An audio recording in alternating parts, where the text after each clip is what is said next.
70 kilómetros por hora en la carretera, saltos increíbles en las pruebas y una potencia de fuego capaz de aplastar a cualquier oponente en los años 30.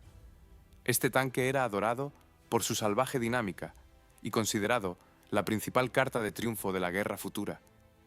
Pero ¿por qué el orgullo de los desfiles soviéticos, el BT-7, se convirtió en junio de 1941 en una presa fácil a los lados de los caminos?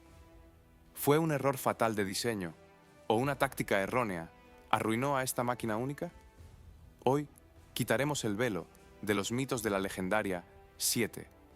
Analizaremos la dura verdad sobre sus capacidades reales y descubriremos si las tripulaciones tuvieron alguna oportunidad de sobrevivir en esta veloz trampa de acero. Vean el video hasta el final. Los informes de archivo de aquellos días ocultan detalles de los que se prefirió guardar silencio durante mucho tiempo. Comencemos no con el estruendo ni en el campo de batalla. Comencemos en un estrecho taller en el otro extremo del planeta, en los Estados Unidos de América. Allí trabajaba un ingeniero llamado John Walter Christie, obstinado, difícil, obsesionado con una sola idea: la velocidad. En aquellos años, las máquinas de combate se arrastraban por los polígonos no más rápido que un hombre caminando, y Christie hacía a los militares una pregunta que francamente los irritaba: ¿por qué, exactamente, tan lento? Él construía máquinas que sabían correr. Su creación del año 1931 aceleraba tanto que a los observadores se les cortaba la respiración. Una silueta baja y agazapada, enormes ruedas de rodadura, la postura de un piloto de carreras, no la de un conductor de tractor. No era una fortaleza que se arrastraba, era un lince de acero sobre orugas. Pero resulta que Christie no fue necesario para su propio ejército. En su patria, sus ideas fueron recibidas con frialdad. Compraron unas pocas muestras, las examinaron, las probaron y las hicieron a un lado. Demasiado audaz, demasiado inusual, demasiado rápido para generales acostumbrados a pensar a la antigua usanza. Pero al otro lado del océano, esos mismos planos se trataron de una manera muy diferente. En el año 1937, una comisión de compras soviética contactó a Christie a través de una oficina comercial en América, y a partir de ahí comienza una historia casi de detectives. 2 máquinas fueron enviadas al otro lado del océano sin torretas, y en los papeles se registraron como tractores agrícolas. En los documentos, equipos pacíficos para el arado. En la práctica, la base de la futura familia de tanques. ¿Para qué necesitaba todo esto el ejército rojo de obreros y campesinos? La respuesta está en una idea que entonces dominaba las mentes de los teóricos militares. Los comandantes no soñaban en absoluto con lentas cajas de acero para el apoyo de la infantería. Necesitaban un puño impetuoso, una máquina capaz de romper la defensa, avanzar profundamente en la retaguardia, cortar las comunicaciones, interrumpir las rutas de suministro y golpear donde no se la esperaba. Para tal tarea, una sola cualidad era decisiva: la velocidad. La máquina de Christie encajaba perfectamente en este concepto: ligera, ágil, veloz. No estaba diseñada para quedarse quieta y recibir golpes. Estaba diseñada para golpear y desaparecer de inmediato. Y justo aquí se esconde el primer giro de esta historia. La máquina que estaba destinada a convertirse en el orgullo de un ejército nació en las manos de un ingeniero rechazado por su propio país. Lo que en su patria se consideró una extravagancia, en la nueva tierra se transformó en un símbolo de poder y en un estándar de movilidad. Pero las 2 máquinas importadas eran solo la semilla, aquella misma semilla de la que crecería toda una familia de tanques rápidos.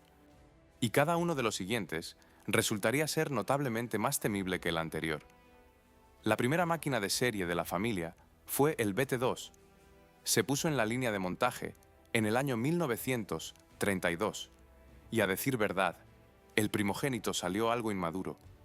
Con el armamento principal ocurrió una verdadera desgracia. Simplemente no había suficientes cañones. Por lo tanto, una parte considerable de las máquinas se fabricó únicamente con ametralladoras. Temible en apariencia, rápido, pero con una mordida francamente débil. Un tanque que podía alcanzar al enemigo, pero no siempre podía llegar a él adecuadamente. En cambio, en cuanto a la marcha, ya era esa misma bestia veloz, ligero, ruidoso, ágil. El motor de aviación rugía tanto que ensordecía los oídos y empujaba la máquina hacia adelante a una velocidad juguetona, casi poco seria para un equipo de combate. Los diseñadores comprendieron rápidamente qué faltaba. Y en el año 1933 apareció el BT-5. Eso ya era una conversación completamente diferente. La máquina recibió una torreta completa y un cañón real de calibre 45 milímetros. Ahora no solo tenía una carrera rápida, sino también dientes afilados. Para principios de los años 30, este cañón penetraba casi todo lo que rodaba por los campos de aquellos años. El BT-5 se transformó de golpe de un adolescente rápido pero mordaz en un combatiente adulto y peligroso. Y luego llegó el turno del protagonista de nuestro relato.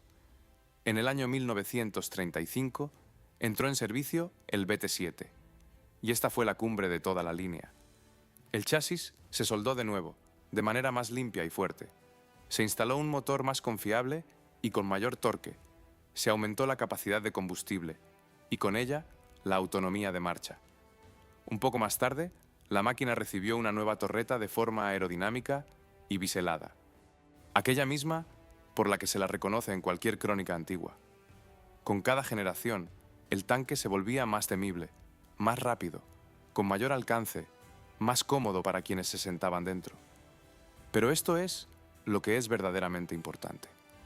A través de toda la familia, desde la primera máquina hasta la última, se arrastraba un defecto, y este, en el fondo, nunca fue corregido. El blindaje, delgado, ligero, diseñado en realidad solo para balas y metralla. Todos los esfuerzos se concentraron en la velocidad y en el cañón, mientras que la protección se dejó casi igual que al principio del viaje. En aquellos años, casi nadie se preocupaba seriamente por esto. La velocidad parecía el mejor blindaje. ¿Por qué querría paredes gruesas alguien a quien de todos modos no se podía alcanzar ni atrapar? Recuerden este sencillo pensamiento. Pasarían solo unos pocos años, y precisamente este se convertiría en un duro ajuste de cuentas. Pero por ahora, volvamos a lo que hacía a estas máquinas verdaderamente especiales. Para comprender su truco principal, debemos mirar allí donde normalmente no se mira, debajo del chasis. La mayoría de los tanques de aquella época conocían una sola forma de moverse: las orugas, tintineantes bandas de acero que permitían arrastrarse por el barro, las trincheras y los campos arados, pero que se desgastaban sorprendentemente rápido y consumían muchísimo combustible. Pero el B te podía hacer algo que hacía brillar los ojos de los ingenieros. Podía quitarse las orugas y andar sobre ruedas. Suena extraño, por lo que lo explicaré de manera muy sencilla. Debajo de las orugas, esta máquina tenía 4 grandes ruedas de rodadura en cada lado, grandes, tensas, sobre resortes. Normalmente estaban cubiertas por la banda de acero de la oruga y funcionaban como en cualquier otro tanque. Pero en caso de necesidad, la tripulación detenía la máquina, quitaba las orugas y las enrollaba directamente sobre los guardabarros, encima del chasis, y esas mismas ruedas de rodadura se convertían en ruedas ordinarias. El par trasero era impulsado por el motor, y con el par delantero, el conductor maniobraba, girando un volante especial. El tanque se convertía literalmente en un enorme automóvil blindado. ¿Por qué se necesitaba este astuto truco? La razón era sencilla y muy práctica. Las orugas de aquellos años eran delicadas y de corta vida útil. Duraban solo unos pocos cientos de kilómetros, después de lo cual las bandas debían ser reemplazadas.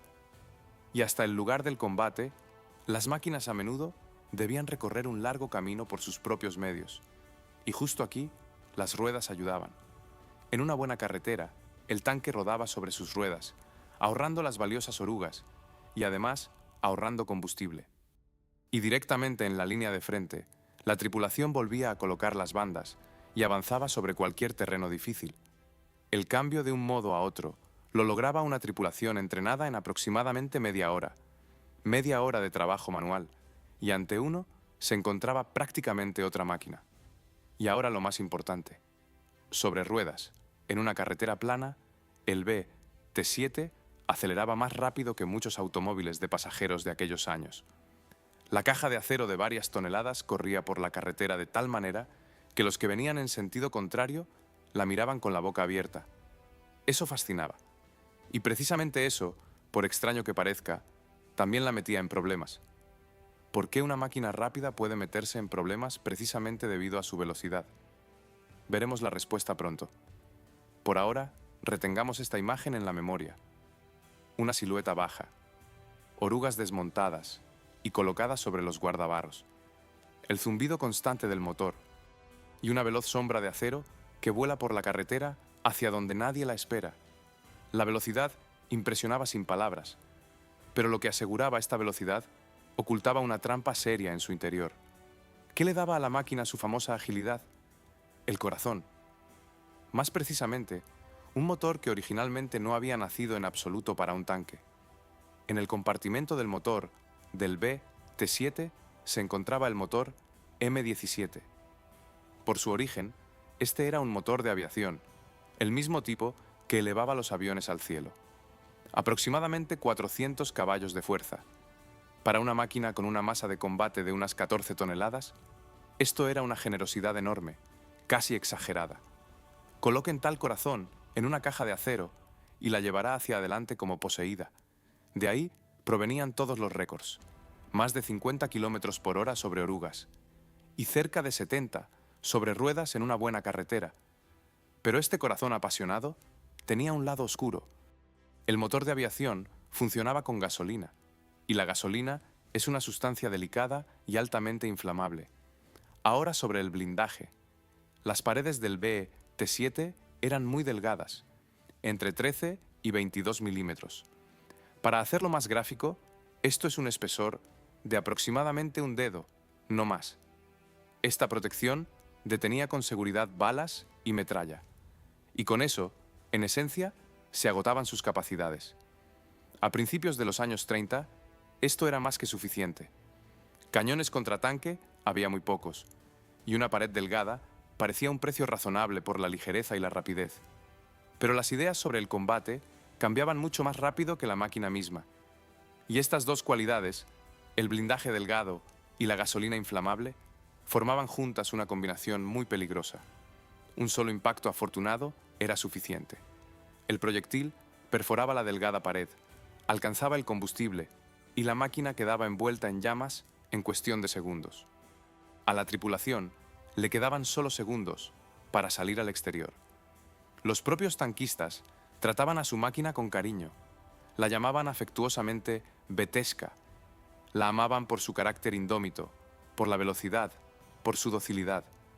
Pero detrás de este cariño se ocultaba también una amarga verdad. Esta máquina se incendiaba con demasiada facilidad y rapidez, y entre las tripulaciones circulaban chistes muy tristes sobre ella. En ellos ya se reflejaba su destino futuro. La máquina era rápida, emocionante, encantadora, y al mismo tiempo extremadamente vulnerable. Todo dependía de una sola condición. El enemigo no debía tener tiempo de apuntar. Pero la velocidad y el blindaje no son todo el tanque. El cañón principal y las personas que se sentaban a su lado nos esperan en el interior de la torreta. Hacia allí miraremos ahora, hacia el estrecho cajón de acero en el que solo cabían 3 personas. Por fuera, el BT-7 se veía temible, bajo, enjuto, con el cañón listo para disparar. Pero tan pronto como se abría la escotilla y se entraba, la imagen cambiaba drásticamente. La torreta era pequeña, muy pequeña. 2 hombres adultos con equipo completo apenas cabían en ella, tocándose con los hombros. El olor a aceite, metal caliente y goma era tan espeso que se sentía que se podía tocar con las manos. Bajo los pies, un suelo ruidoso. En los oídos, el rugido del motor, del cual no había escape ni por un minuto. La tripulación estaba compuesta por 3 personas. El conductor mecánico se sentaba por separado en la parte delantera del chasis, y en la torreta se encontraban 2, el comandante del tanque y el cargador. Pero queda la pregunta, ¿quién de los 2 en la torreta apuntaba el cañón y disparaba? El comandante, él mismo. En el BT-7, el comandante combinaba varias tareas a la vez. Vigilaba el campo de batalla, elegía el objetivo, apuntaba el cañón él mismo, disparaba él mismo y al mismo tiempo daba órdenes al conductor mecánico. Esta es una carga de trabajo difícil de comprender en la calidez y el silencio. Encontrar un objetivo a través de una mira estrecha mientras la máquina se sacude y ruge, girar la torreta, esperar el momento, disparar y de inmediato volver a mirar alrededor, por si alguien se acerca por el flanco. El cañón bajo sus manos era un arma del modelo 20K de calibre 45 milímetros. Para los estándares de principios de los años 30, un argumento muy serio. Perforaba el blindaje de las máquinas ligeras de la época desde una distancia respetable y funcionaba con seguridad contra fortificaciones. La velocidad de disparo alcanzaba con una tripulación entrenada de 5 a 7 disparos por minuto. Para esto, el cargador tenía que trabajar con precisión, como un mecanismo, en un espacio donde no se podía dar la vuelta. Justo aquí se ocultaba uno de los principales defectos de la distribución. Mientras la tripulación actuaba en ejercicios o en una situación tranquila, todo funcionaba. El comandante lograba observar, apuntar, disparar y dirigir. Pero tan pronto como la situación se complicaba, humo, ruido, objetivos repentinos desde varias direcciones a la vez, el hombre comenzaba a verse superado. Físicamente, simplemente no podía dividirse. En los tanques alemanes, en cambio, el comandante estaba libre de apuntar y podía dedicar toda su atención a la observación y a la dirección del combate. Esto ofrecía una ventaja enorme allí donde los segundos decidían. En el BT-7, el comandante era uno para dos tareas. En un combate tranquilo, era tolerable. En el caos, esto se convertía en un detalle fatal. ¿Pero quién creó todas estas máquinas y para qué tarea exacta? Un diseño es solo una herramienta, y detrás de cada herramienta hay un concepto. Y este concepto era realmente grandioso. Antes de esta teoría, los militares pensaban en una ofensiva casi todos de la misma manera. Rompe la línea de defensa, avanza, consolídate, luego rompe la siguiente. Lentamente, caro, paso a paso. Los teóricos soviéticos a finales de los años 20 propusieron un enfoque completamente diferente y lo llamaron la teoría de la operación profunda. Lo explicaré con un ejemplo sencillo. Supongamos que ante ustedes hay una pared con una puerta y algunas grietas ocultas. El antiguo enfoque dice, rompe la puerta. Eso es directo, y precisamente por eso ya te esperan detrás de la puerta. La teoría de la operación profunda proponía otra cosa. Encuentra la grieta, rómpela rápidamente y envía de inmediato a los más veloces a través de ella, profundamente en la retaguardia, antes de que los dueños tengan tiempo de reaccionar. Mientras ellos reparan la grieta desde fuera, dentro ya reina el caos absoluto. Exactamente así se pensaba usar los tanques rápidos. La infantería rompe la primera línea con la artillería. Se forma una brecha. Y en esta brecha se introducen las columnas mecanizadas, a gran velocidad, sin detenerse por nada secundario, cada vez más y más profundo. ¿Qué había que destruir en esta profundidad? Depósitos de combustible y municiones, nudos de comunicación, carreteras por las que se mueven las reservas del enemigo, pasos de ríos. Privar al enemigo de todo esto a la vez, y su primera línea queda flotando en el aire, sin órdenes, sin refuerzos, sin suministros. El principal pensador de este diseño fue Mikhail Tukhachevsky y sus colegas, especialmente Vladimir Triandafilov. Fue precisamente Triandafilov quien describió la mecánica de tal ofensiva en detalle en el año 1929. Para su época, esta era una visión avanzada, incluso audaz, de la naturaleza del combate. Años más tarde, ideas similares serían adoptadas por ejércitos de todo el mundo, y el BT-7 encajaba en este concepto perfectamente. Velocidad, para la incursión profunda. Una autonomía de unos 375 kilómetros sobre orugas, para no tener que detenerse en la marcha. Un cañón, para destruir todo lo que se encontrara en el camino. El sistema de ruedas y orugas, para correr por las carreteras y no tener que esperar a que se desgastaran las bandas de las orugas. Para tal concepto, esta máquina era impecablemente adecuada. El problema fue que los acontecimientos tomaron un rumbo completamente diferente. Pero antes de que nos acerquemos a aquel terrible verano, hubo un momento que ya entonces debería haber hecho pensar. Lejos de los campos de Europa, en un río con un nombre poco común, las Betescas pasaron su primera prueba real. Y el resultado fue sumamente ambiguo. El verano de 1939, la estepa mongola, el río Halhingol, el aire caliente flaquea sobre la llanura agostada. El polvo se levanta en columnas. Hasta el horizonte, ni una colina, ni un bosquecillo. Solo tierra plana infinita y el pesado sol asiático. Aquí, en la frontera mongol-manchú, las Betescas recibieron su primera prueba verdaderamente seria.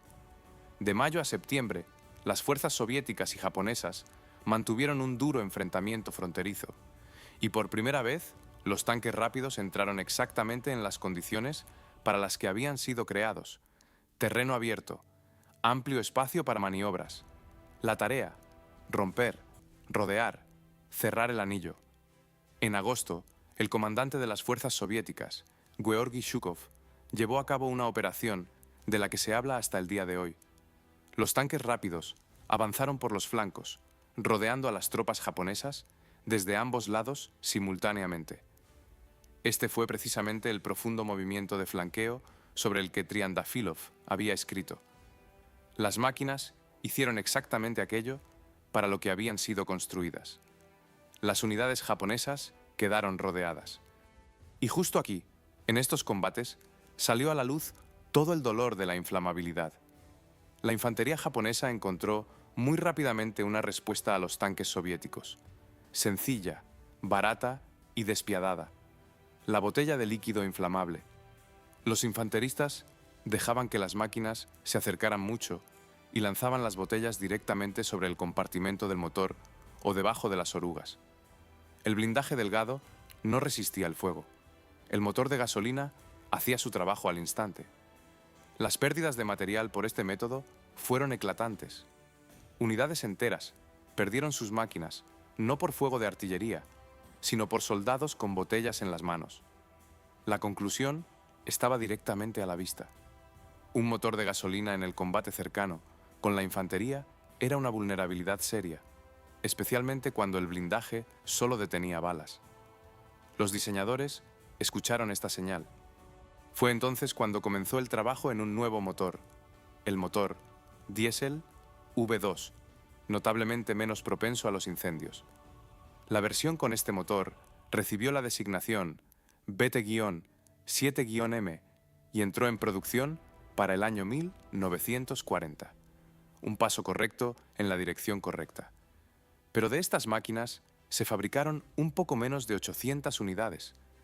Frente a miles de predecesores de gasolina, una gota en el océano. Y mientras tanto, llegó la segunda prueba. Esta vez en los bosques finlandeses. El invierno de 1939 a 40. El istmo de Karelia, pantanos congelados, denso bosque oscuro, carreteras estrechas y heladas. Aquí todo estaba en contra de una máquina nacida para la inmensidad de la estepa. La velocidad sobre la capa de nieve helada no las salvaba, solo llevaba al tanque más rápido hacia el fuego antes de que la tripulación pudiera orientarse. Los caminos forestales estrechos se convertían en trampas. También, los soldados finlandeses recurrieron a botellas de líquido inflamable y las usaron con no menos destreza. Otra vez, la misma imagen. Otra vez máquinas que estallaban en llamas en las estrechas sendas forestales.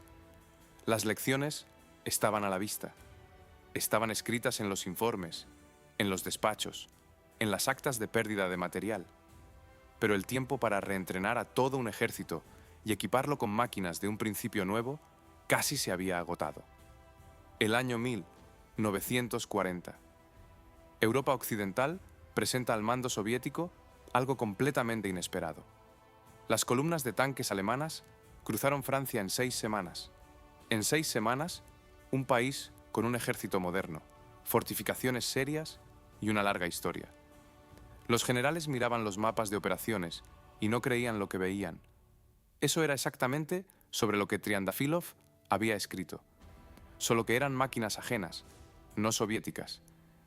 La respuesta fue la decisión de construir enormes cuerpos mecanizados. De inmediato. En el transcurso de unos meses, el mando emitió órdenes para formar casi 30 de tales cuerpos. Cada uno debía contar, según la plantilla, con más de 1000 tanques, además de infantería, artillería, camiones, tractores de arrastre, talleres de reparación. Esta habría sido una fuerza enorme, pero había un problema. La cantidad necesaria de máquinas modernas sencillamente no existía. La industria fabricaba nuevos tanques, el T-34 y el KV, pero despacio, y había una escasez catastrófica de ellos. Por lo tanto, los cuerpos se llenaron con lo que había a mano, con Beteshkas, con T-26, material viejo y desgastado que requería un cuidado constante. Y ahí se descubrió algo sumamente desagradable. Crear un cuerpo en el papel es fácil. Hacerlo operativo, una cosa muy diferente. En los parques de tanques se acumularon máquinas en los más diversos estados. Unas esperaban la reparación planificada. A otras les faltaban las baterías para arrancar el motor. A las terceras les faltaban las miras ópticas. Las piezas de repuesto en los almacenes eran críticamente escasas. Las fábricas entregaban tanques nuevos, no piezas de repuesto para los viejos. Las estaciones de radio eran una rareza. En la mayoría de las unidades, solo los vehículos de mando tenían radio. Las demás tripulaciones se orientaban por banderas de señales y por hacia dónde iba la máquina vecina. Los conductores mecánicos, un tema aparte. Muchos de ellos tenían en la práctica solo unas pocas decenas en lugar de las 100 horas de conducción necesarias. Conducir un vehículo de orugas no se puede comparar con el volante de un coche. Sin experiencia, cualquier maniobra brusca o terreno difícil provocaba una avería en el acto. Al final, la situación en muchas unidades, en junio de 1941 se veía así. En el papel, una fuerza enorme e impresionante. En la realidad, miles de máquinas que ni siquiera podían cruzar las puertas del parque. Y las que sí estaban listas para la marcha, se toparon con un nuevo mal. Marchas apresuradas hacia la frontera a lo largo de cientos de kilómetros acabaron con los motores y desgastaron las orugas. Las máquinas se quedaban tiradas directamente a los lados de las carreteras, antes de encontrarse siquiera con el enemigo. Todo esto se desarrollaba por un lado, y al otro lado de la frontera, para ese momento ya se había pulido desde hacía tiempo una táctica contra la cual todo esto, incluso en estado ideal, habría sido extremadamente vulnerable. La Wehrmacht tenía un enfoque para los vehículos blindados del enemigo que no tenía nada que ver con un ataque frontal. Las unidades alemanas no lanzaban sus tanques al encuentro de los soviéticos. Esperaban. El sistema funcionaba así. Cañones contratanque, cañones compactos de calibre 37 milímetros, conocidos como PaK-36, se colocaban de antemano en posiciones favorables, en pliegues del terreno, detrás de setos, en cruces de carreteras, donde los vehículos inevitablemente tenían que reducir la velocidad, allí donde no se los veía hasta que era demasiado tarde. Al lado, la infantería. No seguía simplemente detrás, sino que cubría a los sirvientes de las piezas, por los flancos, aseguraba los accesos y evitaba que las tripulaciones abandonaran las máquinas dañadas bajo la protección del humo. Sobre el campo aparecía en el momento adecuado la aviación y castigaba las concentraciones de material, incluso antes de llegar a la primera línea. Todo esto funcionaba como un único mecanismo bien engrasado, porque en las unidades de tanques alemanas había comunicación por radio en cada máquina. Los comandantes se escuchaban entre sí, podían redirigir el fuego en segundos, reaccionando a los cambios de la situación directamente en el curso del combate. Las tripulaciones soviéticas casi no tenían esta oportunidad. En la mayoría de las unidades, la comunicación se realizaba mediante banderas de señales y por la observación de la máquina vecina. El comandante veía solo lo que se encontraba delante de su rendija de visión. Ahora imaginen esta imagen. Una columna de tanques rápidos avanza. Los conductores pisan el acelerador, las máquinas corren, la velocidad aumenta. Este es el principal triunfo, aquello para lo que todo estaba pensado. Y de frente, silencio, ningún contraataque, Ninguna posición visible, solo un campo, matorrales y un camino de tierra que lleva hacia adelante. Y de repente, desde varias direcciones a la vez, se abre el fuego. 37 milímetros perforan el delgado blindaje del Beteshka desde cualquier distancia razonable. La primera máquina estalla en llamas. La segunda intenta desviarse hacia un lado y choca directamente contra una segunda pieza que había sido colocada allí de antemano. La tercera frena y pierde la ventaja de la velocidad para siempre. El PaK-36 recibiría más tarde entre los propios soldados alemanes un apodo burlón. Cuando se encontraron con el T-34 y el KV, cuyo blindaje sencillamente no notaba este proyectil, llamaron al cañón el aparato para golpear la puerta del ejército. Uno golpea, pero la puerta no se abre. Pero contra el BT-7, este golpe no tenía nada de gracioso. Era una sentencia de muerte. La velocidad salva cuando hay espacio para correr, cuando el horizonte está abierto, cuando se puede desviar hacia un lado y golpear en el flanco. Pero cuando se te guía directamente hacia posiciones preparadas, la velocidad solo te lleva más rápido bajo el fuego. Esto fue exactamente lo que ocurrió a finales de junio de 1941, cerca de una pequeña ciudad ucraniana. Allí se libró una batalla como el mundo no había visto hasta entonces. El 22 de junio de 1941, el grupo de tanques 1 alemán rompió el frente soviético y avanzó hacia el noreste, hacia Dubno, hacia Lutsk, hacia Riune. El mando del frente del suroeste reaccionó de inmediato. El plan era directo y lógico. Varios cuerpos mecanizados golpearían simultáneamente los flancos de la columna alemana penetrada, desde el norte y desde el sur. Cortar la cabeza, interrumpir el suministro, rodear. En el papel, esto se veía exactamente como se había planeado durante años. Un golpe profundo y amplio. Eso mismo. Comenzó el 23 de junio y casi de inmediato todo salió mal. El primer mal, las marchas. Los cuerpos debían alcanzar las posiciones de partida por sus propios medios. Algunos debían recorrer varios cientos de kilómetros, por carreteras de verano, en medio de un espeso polvo, bajo el sol abrasador. Las máquinas se estropeaban en cada etapa. Una parte del material se quedaba tirada directamente a los lados de las carreteras. A las zonas de partida no llegó la cantidad de máquinas que figuraba en las listas. El segundo mal, el aire. La aviación alemana operaba sobre las columnas soviéticas casi sin interferencias. Tanques en carretera abierta, un objetivo fácil y bien visible. Los golpes se sucedían uno tras otro, incluso antes de llegar. El tercer mal, la comunicación. Los cuerpos no se escuchaban entre sí. No atacaron juntos, no al mismo tiempo, no en la misma dirección, sino uno tras otro, fragmentados, cada uno en su propia situación. Lo que estaba pensado, como un único puño cerrado, se convirtió en la realidad en dedos separados que golpeaban en diferentes direcciones. El 15º cuerpo, mecanizado con su 10ª división de tanques, recorrió cientos de kilómetros por sus propios medios antes de entrar en contacto con el enemigo. Las máquinas entraron en combate ya con las orugas desgastadas, con las últimas reservas de combustible y con tripulaciones que no habían dormido varias noches seguidas. Y sin embargo, atacaron. Cerca de Dubno se libró un choque como no había habido antes en ninguna parte del mundo. Los cuerpos mecanizados soviéticos presentaron en total miles de máquinas. El grupo de tanques, uno alemán, de 600 a 800 tanques. Nunca antes, en un espacio tan estrecho, se habían encontrado tantos vehículos blindados a la vez.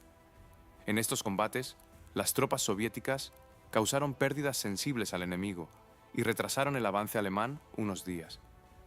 Cada día, ganado permitía retirar unidades hacia el este, organizar líneas de defensa y ganar tiempo. Pero el precio fue enorme. En esta batalla se encontraron más máquinas que en cualquier choque de tanques anterior, y la mayoría de las Beteshkas no regresaron de este campo. Las cifras hablan de la magnitud, pero las cifras no transmiten lo que era sentarse dentro. Por supuesto, nadie filmó lo que ocurría en el interior de estas máquinas cerca de Dubno en junio de 1941. Pero de los muchos relatos de personas que pasaron por estos combates, se compone una imagen común. Así podría haber parecido, desde dentro. Temprana mañana, todavía casi oscuro, un punto de luz de la iluminación de los instrumentos en el panel de control, el olor a aceite y metal caliente, tan espeso que uno nunca se acostumbra. El conductor mecánico tira de la palanca de arranque, el motor se enciende y de inmediato llena todo a su alrededor, con un rugido pesado y opresivo. El comandante en la torreta se coloca el casco. El cargador coloca las granadas al alcance de la mano, para tomarlas a ciegas, por tacto, en la oscuridad. En marcha. Primero, solo sacudidas y polvo. A través de la rendija de visión, solo se ve la parte trasera del tanque que va delante.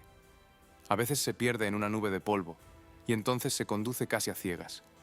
Media hora. 1 hora. 2. El calor aumenta. Dentro, como en un horno. Luego, los primeros impactos. Primero lejos. Golpes sordos que se sienten más en el pecho que con los oídos. Luego, más cerca. El comandante mira fijamente a través de la mira. El campo al frente. Matorrales secos. En algún lugar de allí están ellos. La orden. Adelante. El motor ruge. La máquina da un tirón y toma velocidad. Todo en el interior comienza a temblar. Las paredes, el suelo, las cajas de munición. Fuera, el rugido de decenas de otras máquinas al lado y un chasquido agudo que no se puede confundir con nada. El comandante mira a través de la mira y da órdenes al mismo tiempo. Más a la izquierda. Aún más a la izquierda. ¡Alto! Una segunda pausa. Disparo. El estruendo del disparo en el interior de la torreta no es un sonido, es un golpe, directamente por todo el cuerpo. El casquillo tintinea sobre el suelo de metal. El cargador ya busca el siguiente. Las manos trabajan automáticamente, sin movimientos superfluos, sin pensamientos superfluos. Fuera arde algo, a la derecha, a la izquierda. ¿Los propios o los otros? En este humo ya no se puede distinguir. Más a la derecha salimos de aquí. Cambio de posición. El conductor tiró de la palanca. La máquina comenzó a girar. Y en ese momento, algo golpeó en la flanque. No una explosión, solo un golpe. Corto, agudo, como con el puño contra un barril de acero. Luego un segundo de silencio. Luego otra vez rugido fuera. Humo. Una voz en el casco. La máquina aún andaba, pero diferente. Eso era la verdad sobre aquel combate. Sin desfiles ni polígonos de prácticas. Estrechez, humo, ruido en el que se ahogan las órdenes. Y 3 personas que hicieron todo lo que pudieron, al límite absoluto de lo que su máquina permitía. Y sin embargo, sería injusto reducir la historia de esta máquina solo a las pérdidas. El Beteshka no era una mala máquina. Eso hay que decirlo claramente.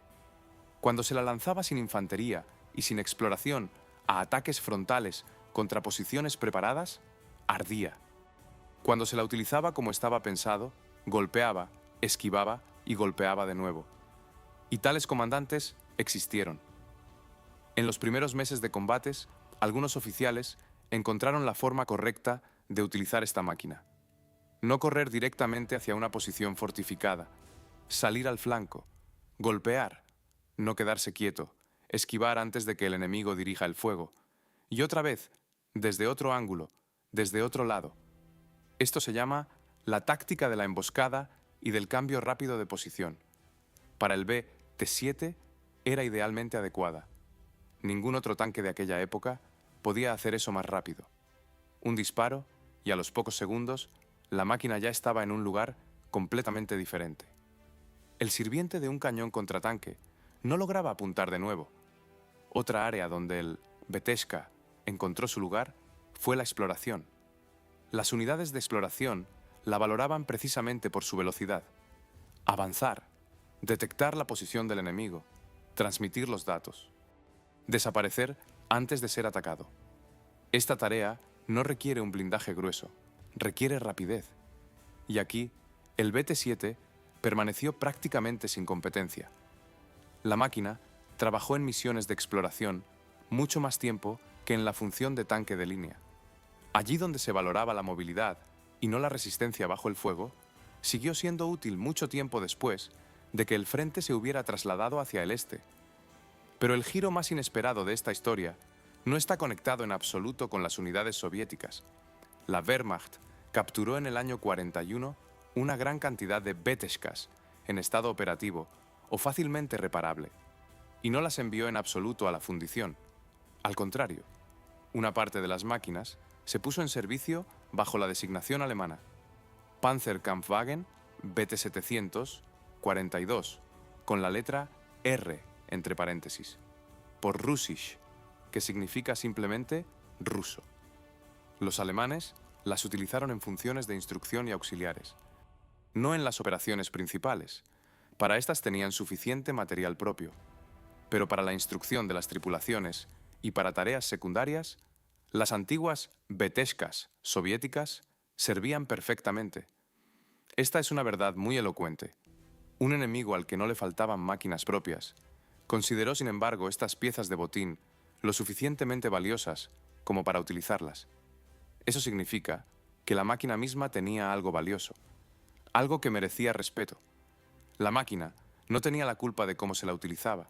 La culpa era de la brecha entre aquello para lo que había sido creada y aquello hacia donde se la lanzaba. Y precisamente esta brecha dejó la lección más importante.